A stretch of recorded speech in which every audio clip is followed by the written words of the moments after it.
સુરતથી સમાચાર સુરતનો ઉમરપાડા વિસ્તાર કે જ્યાં વરસાદ પડી રહ્યો છે। ઉમરપાડાના પીનપુર ચાવડા કેવડી ગામમાં વરસાદ, ચકરા અને ચવડા વિસ્તારમાં ધોધમાર વરસાદ વરસી રહ્યો છે અને વરસાદના કારણે ખેડૂતો ખુશખુશાલ જોવા મળી રહ્યા છે।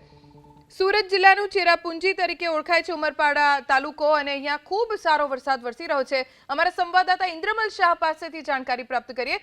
ઉમરપાડામાં ઇન્દ્રમલ ક્યાં ક્યાં કેવો વરસાદ છે? બિલકુલ ઉમરપાડા તાલુકાના પીનપુર ચવડા કેવડી ચકરા સહિતના જે વિસ્તાર છે ત્યાં છેલ્લા 1 કલાકથી સતત છે તે વરસાદ વરસી રહ્યો છે।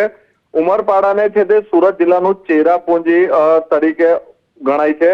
આજે વહેલી સવારથી સુરત ગ્રામ્યની અંદર છે તે વાદળછાયું વાતાવરણ છે અને વહેલી સવારે છે તે ઓલપાડ અને માંગરોળ તાલુકામાં પણ વરસાદ વરસ્યો હતો અને અત્યારે બપોર બાદ છે તે ઉમરપાડા તાલુકામાં વરસાદ વરસ્યો છે। ખાસ કરીને આ વિસ્તાર એવો છે જ્યાં છે તે ખેડૂતો ચોમાસું આધારિત ખેતી કરતા હોય છે અને ચોમાસા પર જ નભતા હોય છે, ત્યારે જે વરસાદની આતુરતાથી ખેડૂતો રાહ જોઈ રહ્યા હતા તે વરસાદ હવે વાવણી લાયક આજે શરૂ થયો છે અને છેલ્લા 1 કલાકથી તે વરસાદ વરસી રહ્યો છે અને જેને લઈને ખેડૂતો પણ ખુશખુશાલ છે। જી ઇન્દ્રમલ, આભાર જાણકારી આપવા માટે।